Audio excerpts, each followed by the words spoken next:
নমস্কার,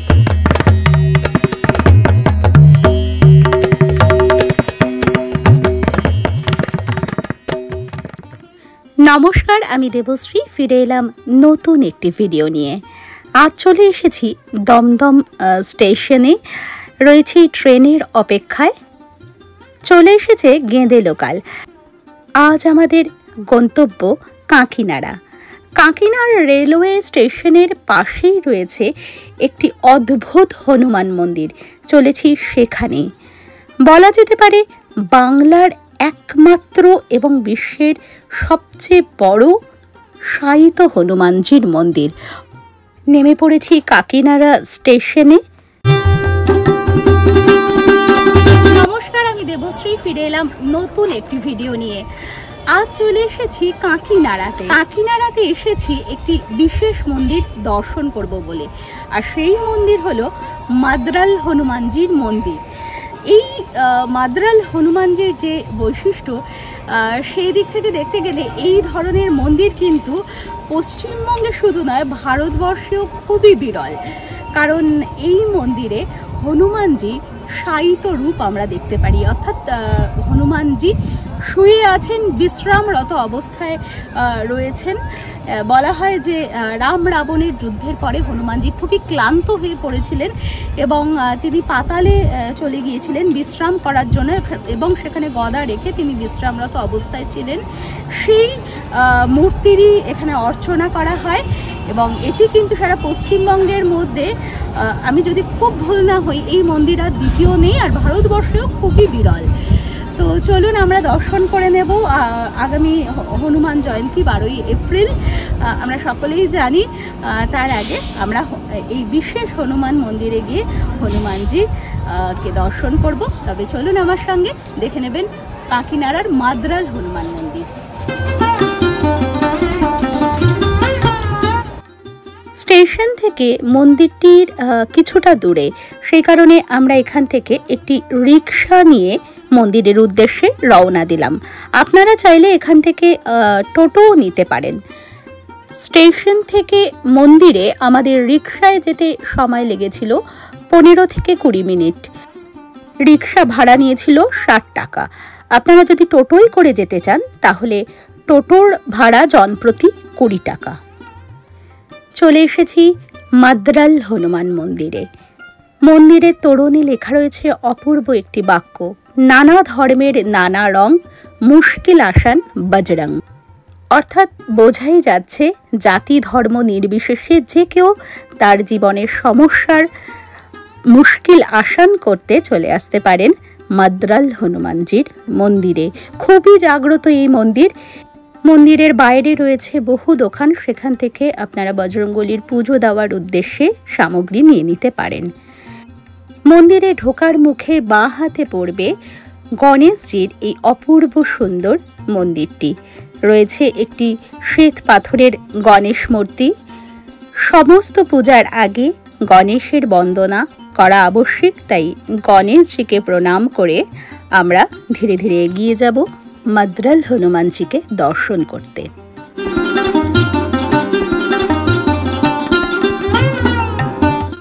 মূল মন্দিরে প্রবেশের আগে এই স্থানটি হলো নাট মন্দির। এখানে যজ্ঞ হয়, দেখতে পাচ্ছেন আপনারা সামনে যজ্ঞকুণ্ড। এই স্থানে কিন্তু নানা রকম অনুষ্ঠান এখানে যজ্ঞ হয়ে থাকে।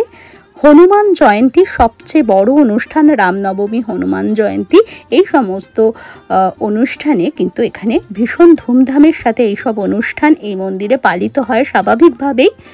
আর আপনারা দর্শন করে নিন অদ্ভুত এই মূর্তি হনুমানজি বিশ্রামরত বা শয়নরত অবস্থায়। মূর্তিটির উচ্চতা প্রায় 20 ফুট। এই ধরনের অদ্ভুত দর্শন মূর্তি বাংলায় তো দ্বিতীয় নেই, ভারতবর্ষেও খুবই বিরল।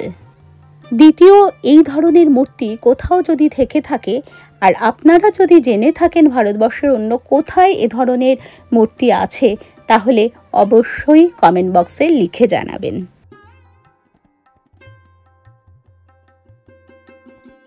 এই স্থানে পুজোর দেওয়ার বিধি নিষেধ সেরকম কিছু নেই।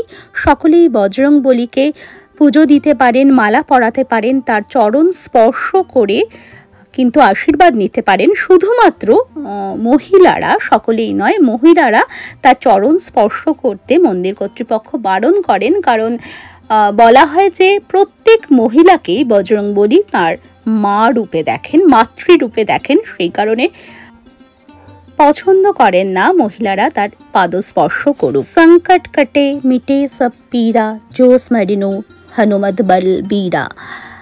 সমস্ত সংকট কেটে যায় হনুমানজির মঙ্গল রূপ দর্শন করলে, কেটে যায় সমস্ত গ্রহদোষ, ভূত প্রেত বাধা। রাম ভক্ত হনুমানজির কাছে গিয়ে রাম নাম করলে তিনি অত্যন্ত খুশি হন।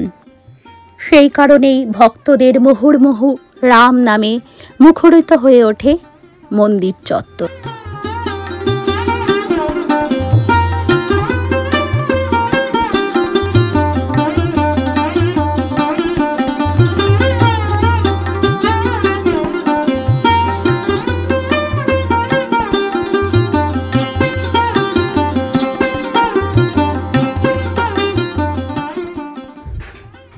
হলেন মন্দিরের পূজারী বুদ্ধদেব মুখোপাধ্যায়। বহুদিন ধরেই এই মন্দিরে তিনি পূজা করেন। তিনি আমাদের জানালেন এই মন্দিরের ইতিহাস, তবে তার কথাটি এখানে শোনাতে পারছি না, খুবই দুঃখিত, কারণ মন্দিরে খুবই উচ্চস্বরে গান হচ্ছিল, সেই কারণে ওনার কথা এতই আস্তে এসেছে। তিনি আমাদের এই মন্দির সম্পর্কে যা বললেন তা হলো, জনৈক রাম গুপ্তা নামক ব্যক্তিকে হনুমানজি স্বপ্ন দেন তার এই মন্দির এবং এরূপ মূর্তি প্রতিষ্ঠার জন্য। এই রূপটি বিশেষ, তার কারণ হলো রাম রাবণের যুদ্ধের পর হনুমানজি খুবই ক্লান্ত হয়ে পড়েন। ক্লান্ত হয়ে তিনি বসে পড়েন একটি পাথরের উপর। তারপরে তিনি পাতালে চলে যান বিশ্রাম করার জন্য। হনুমানজির সেই বিশ্রামরত বা শায়িত রূপেরই পূজা হয় এই মাদ্রাল হনুমান মন্দিরে। তিনি আরও জানান, এখানে হনুমানজি অত্যন্ত জাগ্রত। ভক্তরা তার কাছে মনস্কামনা নিয়ে এলে তিনি অবশ্যই তা পূরণ করেন। এই মন্দিরে ভোগ প্রসাদ পেতে গেলে শনি মঙ্গলবারে আসতে হবে। শনি মঙ্গলবারেই এখানে ভোগ প্রসাদ পাওয়া যায়। এছাড়া বিশেষ দিন, হনুমান জয়ন্তী বা রামনবমী এ ধরনের তিথিতেও প্রসাদের ব্যবস্থা থাকে।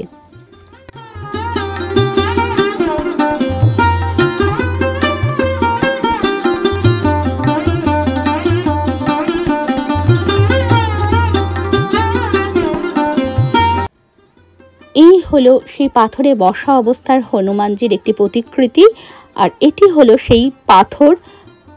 কথিত আছে এটি সেই স্থান, এই স্থানেই হনুমানজি পাতালে প্রবেশ করে বিশ্রাম নিয়েছিলেন এবং এই পাথরটির উপরে তিনি বসেছিলেন।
এখানে ভক্তরা তাদের মনস্কামনা জানিয়ে একটি লাল ওড়না বেঁধে দিয়ে যান গাছটিতে।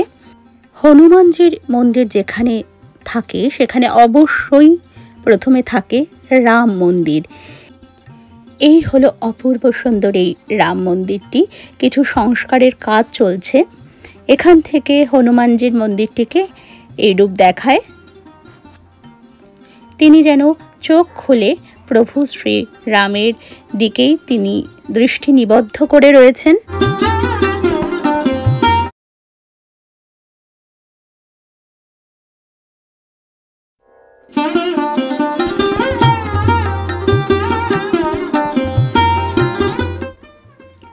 আমরা চলে যাব মন্দিরের ভেতর। মন্দিরে রয়েছে রাম সীতা লক্ষ্মণের মূর্তি এবং তার সাথেই রয়েছে রাধা কৃষ্ণের অপূর্ব সুন্দর মূর্তি। মন্দিরটিতে সংস্কারের কাজ চলছে। এই হলো শ্বেত পাথরের নির্মিত অপূর্ব সুন্দর শ্রীরামচন্দ্র, মাতা সীতা এবং লক্ষ্মণের মূর্তি। তার সাথেই রয়েছে হনুমানজি।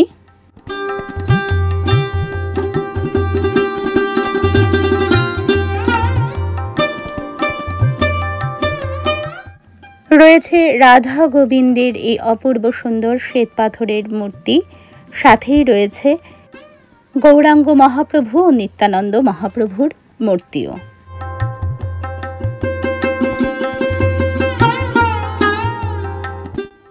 মন্দিরের দেওয়াল জুড়ে রয়েছে ভিতরে এবং বাহিরে এই অপূর্ব সুন্দর মুরাল চিত্রগুলো। মুরালগুলোর বিষয় কৃষ্ণলীলা, রামলীলা।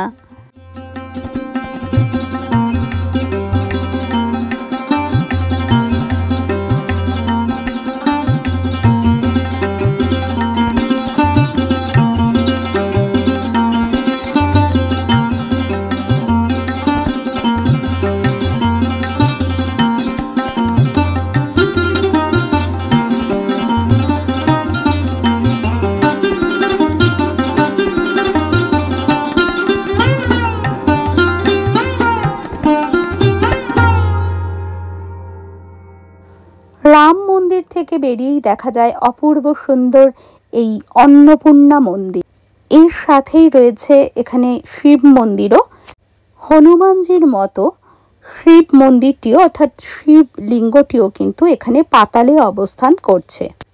আসলে যিনি শিব তারই অংশ হনুমানজি। আমরা চলে এসেছি অন্নপূর্ণা মন্দিরের একেবারে সামনে। এখানে মন্দিরের আশেপাশের পরিবেশটিও কিন্তু অত্যন্ত সুন্দর। বাদিকেই রয়েছে বাচ্চাদের জন্য পার্ক এবং তার পাশেই রয়েছে একটি ছোট ঝিল। চারপাশে প্রচুর গাছপালা, তারই মাঝে এই অপূর্ব সুন্দর মাদ্রাল হনুমানজির মন্দির, মা অন্নপূর্ণার মন্দির, রাম সীতা ও রাধা গোবিন্দের মন্দির অবস্থিত।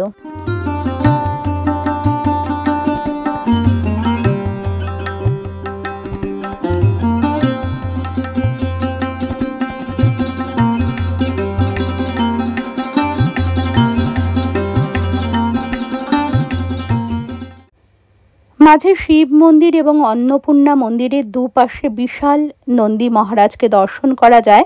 আমরা প্রথমে শিব ঠাকুরকে দর্শন করে নেব। শিবলিঙ্গটি এখানে পাতালে অবস্থান করছে।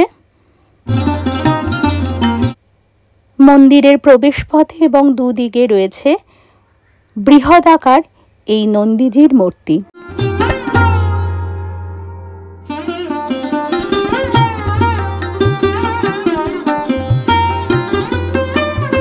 এই হলো মন্দির চত্বরের অপূর্ব সুন্দর মনোরম পরিবেশ।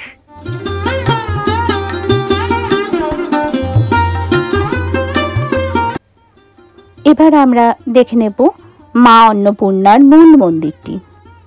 এখানেও মন্দিরের গায়ে মুরাল চিত্র রয়েছে। এটি হলো মন্দিরের গেট। সোজাসুজি মন্দিরে ঢুকতে চাইলে এই গেটটি দিয়ে ঢুকতে হবে। অপূর্ব সুন্দর এই মন্দির, আর মন্দিরটিতে কাজ চলছে, আরো সুন্দর করে তৈরি হচ্ছে মন্দিরটি। মন্দিরের গর্ভগৃহে অবস্থান করছে এই অসামান্য সুন্দর মা অন্নপূর্ণা ও ভিক্ষা পাত্র হাতে। দেবাদিদেব মহাদেব।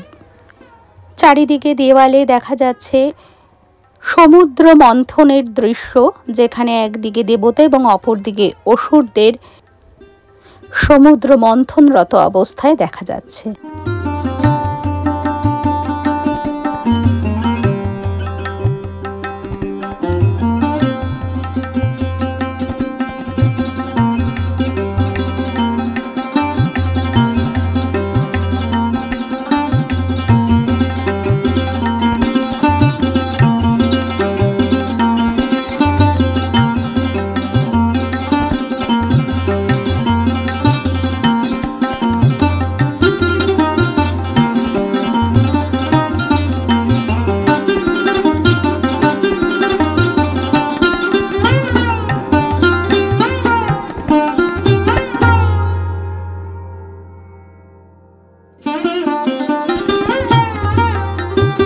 এই হলো মন্দিরের চারিদিকের পরিবেশ, অপূর্ব সুন্দর। কলকাতা থেকে খুবই কাছে, একদিনের মধ্যেই ঘুরে যেতে পারেন বিশ্বের এই বিরল মন্দিরটি।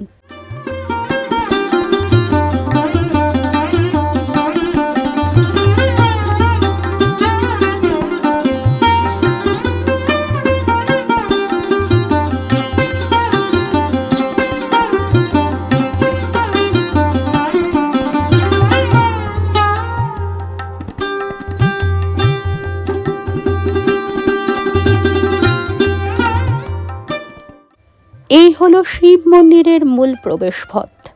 তখন আপনাদের পাতালে শিবলিঙ্গটি দেখিয়েছিলাম, এটি হলো সেই মন্দিরেরই মূল প্রবেশপথ। এই পথ দিয়ে গেলে সোজাসুজি শিবলিঙ্গকে দর্শন করা যায়।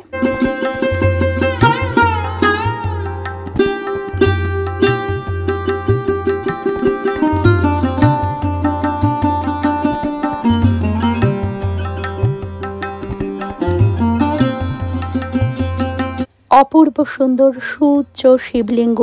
শিব মন্দিরের দুপাশে আছে দুটি বৃহদাকার শ্বেত বর্ণের নন্দীজির মূর্তি এবং মন্দিরের সোজাসুজি আছে এই কৃষ্ণ বর্ণের নন্দীজির বিশাল মূর্তিটি।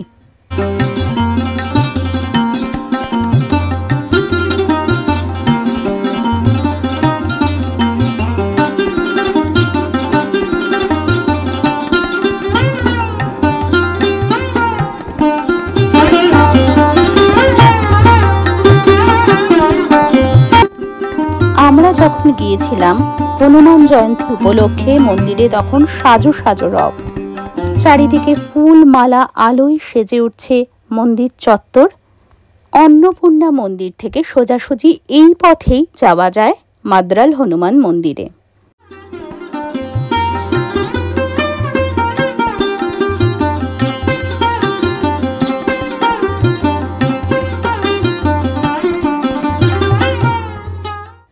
আমরা আরেকবার দর্শন করে নেব হনুমানজির এই অপূর্ব সুন্দর ভব্য রূপ। মন্দিরের সামনে রথ দেখে সহজেই বোঝা যায় এখানে রথযাত্রাও পালিত হয়। অসামান্য সুন্দর বিরল এই মন্দির দর্শন করে শ্রীরামচন্দ্র এবং রাম ভক্ত প্রভু হনুমানজিকে প্রণাম নিবেদন করে আমাদের এবার ফেরার পালা।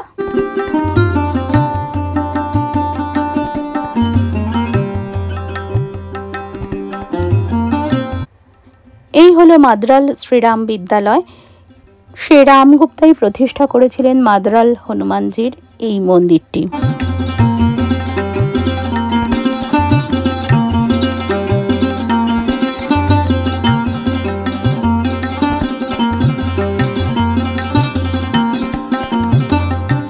মন ভরে হনুমানজিকে দর্শন করে এবার ফেরার পালা। আমরা চলে এসেছি নৈহাটি স্টেশনে। নৈহাটি থেকেও মন্দিরটি কাছে। নৈহাটি স্টেশনেও নেমে আপনারা সহজেই পৌঁছে যেতে পারেন এই মন্দিরে। আশা করি এই প্রতিবেদনটি আপনাদের ভালো লেগেছে। ভিডিওটি ভালো লেগে থাকলে ভিডিওটিকে একটি লাইক করে দেবেন। কমেন্টে অবশ্যই আপনাদের মূল্যবান মতামত জানাবেন। আর যদি এখনও পান্থজন কথা এই ইউটিউব চ্যানেলটিকে সাবস্ক্রাইব করা না হয়ে থাকে, তাহলে চ্যানেলটিকে সাবস্ক্রাইব করার অনুরোধ রইল। আর সকলে খুব ভালো থাকবেন। সকলকে জানাই হনুমান জয়ন্তীর অনেক অনেক অনেক শুভেচ্ছা। সকলে খুব ভালো থাকবেন। দেখা হবে পরবর্তী একটি ভিডিও সাথে নিয়ে।